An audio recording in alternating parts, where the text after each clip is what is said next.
Good morning to all dear students. Today we will read midpoint theorem from chapter number 8, that is quadrilaterals. Okay, so this topic is very much important, so all we have to learn it very carefully. So what is midpoint theorem? So let us take the statement of the midpoint theorem.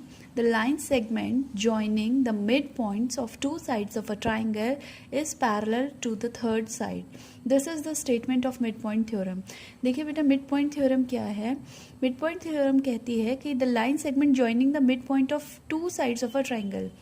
अगर आपके पास कोई triangle है, let us consider this triangle A B C. ठीक है, इसकी दो sides हमने ले ली, ए बी एंड ए सी.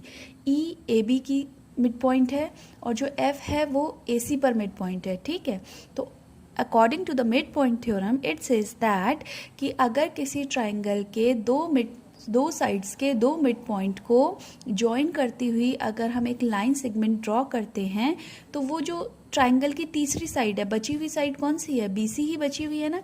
तो ये जो EF है जो आपने लाइन सेगमेंट को ज्वाइन किया है, ये इस थर्ड लाइन के क्या होगी? पैरेलल होगी. This is the statement of mid point theorem. Once again I am repeating कि अगर हमारे पास कोई ट्राइंगल ए बी सी है जिसकी दो साइड्स के मिड पॉइंट आपको दिए हुए हैं, यहाँ पर ए बी का मिड पॉइंट ई है और ए सी का मिड पॉइंट एफ है. अगर इन दोनों मिड पॉइंट्स को हम ज्वाइन करते हैं तो इनको ज्वाइन करने वाली जो लाइन सेगमेंट होती है ट्राइंगल की, जो third side remaining third side है, उसके क्या होती है? ये पैरेलल होती है. So this is the statement of mid point theorem. So we will start from given. Okay, तो सबसे पहले हमारे पास गिवन क्या है? हमारे पास एक ट्राइंगल ए बी सी है, तो जो कि मैंने बनाया हुआ है ट्राइंगल ए बी सी, जिसमें ई और एफ मिड पॉइंट हैं साइड ए बी और ए सी के. As I already told you, E and F are the mid points of side A B and A C respectively. ठीक है, तो given में हमारे पास क्या है? दिस इज ऑब्वियस कि अगर ये मिड पॉइंट होगा, if this is the mid point, then A से ई का जो डिस्टेंस है वो बराबर होगा ई से बी के लेंथ के बराबर, है ना. बोथ ए ई इक्वल होगा ई बी के. इसी तरह अगर एफ आपका मिड पॉइंट है तो ए एफ को किसके बराबर होना चाहिए? एफ सी के. So that I have written here A E equals to E B and A F equals to F C. Alright, now what we have to prove. So very important, first of all हमें ये पता होना चाहिए कि हमें question में लाना क्या है. तो हमें यहाँ पर प्रूफ करके दिखाना है कि ये जो लाइन सेगमेंट EF है ये पैरेलल होगा BC के. This is our first part of the theorem to prove. And second part is this EF is equals to half of this BC. ये जो EF है ये पूरे BC का क्या होगा? हाफ होगा. This we have to prove that. Alright, so now let us see. इसको प्रूफ करने के लिए वी नीड सम कंस्ट्रक्शन. तो कंस्ट्रक्शन को आप बहुत ध्यान से देखेंगे. मैंने लिखा है draw a line through C parallel to AB. अब आप क्या करेंगे? C से एक लाइन इस पूरे AB के पैरेलल ड्रॉ करेंगे. तो ये मैंने एक CD लाइन को क्या किया? AB के पैरेलल ड्रॉ कर दिया. दूसरा हमने लिखा है and extend EF which intersected D. और जो EF है इसको आप क्या करेंगे? एक्सटेंड करेंगे. इस तरीके से एक्सटेंड करेंगे कि जो पैरेलल लाइन आपने ड्रॉ की है इसको ये इंटरसेक्ट करे. जहाँ पर ये इंटरसेक्ट करती है उस पॉइंट को आप क्या नाम दे देंगे? D. So this is all about given to proof and construction. Now we will proof our theorem. अब हम अपनी थ्योरम को प्रूफ करेंगे. So for this see how we will prove our theorem. Again I have drawn the same diagram. मैंने diagram same बनाया है. यहाँ पर हमें वो दोनों ही प्रूफ हमें लेके आने हैं जो मैंने टू प्रूफ में आपको लिख के दिया था. So now let us see how we will do this. First of all I have mark some angles here. This is angle 1, this is angle 2, this is angle 3 and this is angle 4. For this we have to take two triangles. ठीक है, एक triangle लेंगे आप AEF and another is CDF. अब इन दोनों triangles को हम congruent लाने की कोशिश करेंगे. Alright, so let us check how we will make this congruent. First of all पहला जो पॉइंट होगा बेटा वो होगा कि जो AF है, AF हमारा किसके बराबर है? FC के बराबर है. क्यों? Why? This is simple, it is given. ये तो गिवन है ना. ठीक है, इसके बाद हम क्या कर सकते हैं? देखिए, ऑल्सो जो एंगल 1 है, एंगल 1 इक्वल होगा किसके? एंगल 2 के. ये क्यों होगा? Because both the angles are vertically opposite angles. ठीक है, so from here angle 1 equals to क्या है? एंगल 2. ऑल्सो अगर आप यहाँ पर ध्यान से देखें तो एंगल जो 3 है वो किसके बराबर है? एंगल 4 के.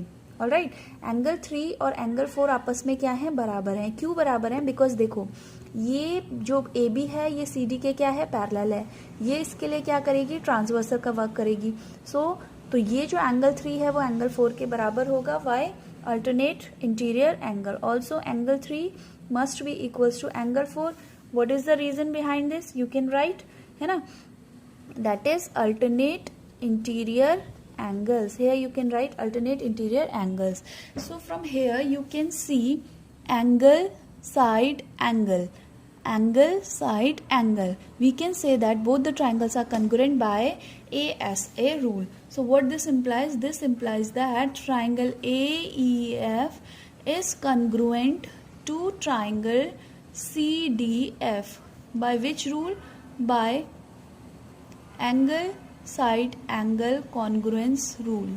Okay, by angle side angles congruence rule we can say that both the triangles are congruent. अब अगर ये दोनों triangles congruent आ गए तो हम क्या लिख सकते हैं कि जो AE पोर्शन है वो किसके बराबर होगा, इस CD के बराबर होगा। ठीक है, ये आप सभी को पता है। From here I can write AE बराबर CD, why I can write this by CP CT। Now see very carefully, AE equal आ गया CD के। अब हम ये भी जानते हैं कि जो AE है वो किसके बराबर है, BE के। वाई, क्योंकि E आपका क्या था बेटा, मिड पॉइंट था, तो AE इक्वल्स टू होगा EB के। AE इक्वल्स टू EB, ये कहाँ से आया, गिवन से आया। सो if this is our equation number 1 and if this is our equation number 2, from here I can write AE equals to CD and AE equals to EB, so I can write EB equals to CD. So here EB equals to CD. This is your equation number 3. Alright. Also अब आप यहाँ पर देखिए EB और CD आपस में बराबर आ गए। दूसरा हमने देखा था कि जो AB है वो पैरेलल है CD के बाय कंस्ट्रक्शन, तो जो EB है वो भी तो पैरेलल होगा CD के। क्यों? क्योंकि जो EB है वो AB का ही तो पार्ट है। ठीक है, यहाँ पर हम लिखेंगे ऑल्सो हमें पता था कि AB पैरेलल है किसके, CD के। ये कहाँ से है, बाय कंस्ट्रक्शन है। तो हमें पता है कि ये क्या इम्प्लाई करेगा, जब पूरा AB CD के पैरेलल है तो इसका जो आधा पोर्शन है EB वो भी तो CD के पैरेलल होगा, तो ये इम्प्लाई करेगा कि EB पैरेलल होगा CD के। This is our equation number 3। Now from 3 and 4 I can easily say that EBCD is a parallelogram. EB CD के बराबर भी है, EB CD के पैरेलल भी है। So here clearly I can right from equation 3 and 4 I can say that EBCD is a parallelogram. All right, ठीक है। अब अगर आप यहाँ पर ध्यान से देखें कि अगर EBCD आपका पैरेललोग्राम है तो यहाँ से क्या है, पूरा ED को किसके पैरेलल होना चाहिए, BC के। तो ये क्या इम्प्लाई करेगा कि ED must be parallel to BC। Simple सी बात है, क्योंकि जो पैरेललोग्राम है उसके अपोजिट पेयर क्या होता है, पैरेलल होता है। So here I can write ED is parallel to BC। Now see, अगर ये पूरा ED BC के पैरेलल है तो EF भी तो BC के पैरेलल होगा। वाई, बिकॉज EF जो है इस पूरे ED का ही तो पार्ट है।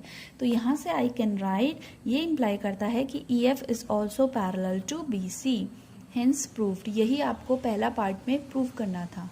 ठीक है, so this is our first part of the theorem where we have to prove that EF is parallel to BC. Now for the second part. Second part आसान है।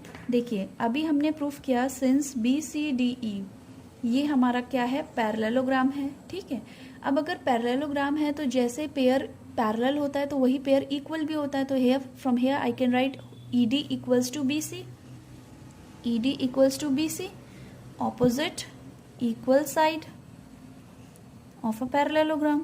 All right, this is the reason. Now see, अब ये जो पूरा ED है ये किससे मिलके बना है, इसको I can write EF plus FD। ED को I can write EF plus FD बराबर BC। All right, now see, EF और FD दोनों आपस में बराबर भी थे। EF equals to FD भी है ना। EF और FD आपस में बराबर है, so I can replace EF, इसको भी मैंने EF लिख दिया बराबर BC किया। यहाँ पर हो जाएगा 2EF equals to BC, but we have to find only EF, तो EF equals to how much, half of BC।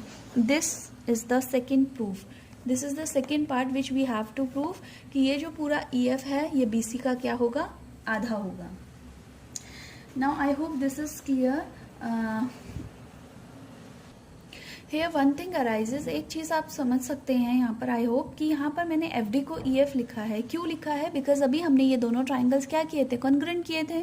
तो by C P C T I can write E F equals to F D. तो वहीं से मैंने क्या किया है, E F और एफ डी को बराबर लिखा है। तो यहाँ पर एफ डी को मैंने ई एफ से रिप्लेस कर दिया और इस तरीके से हमने इसको ऐड किया, यहाँ से E F equals to half of B C आ गया। Hence our theorem is proved. So यहाँ पर जो दोनों ही पार्ट थे वो हमने क्या कर दिए, प्रूफ कर दिया। सो this is the proof of our mid point theorem which is very much important. इसका एक कन्वर्स भी है जिसको आपको प्रूफ करना है, तो उसका प्रूफ भी आपको आना चाहिए। तो वेरी सिंपल है। तो first of all you have to go through this mid point theorem and इसको आप अच्छे से पढ़िए, then you can do the converse of the mid point theorem. Alright, so this is all for the midpoint theorem.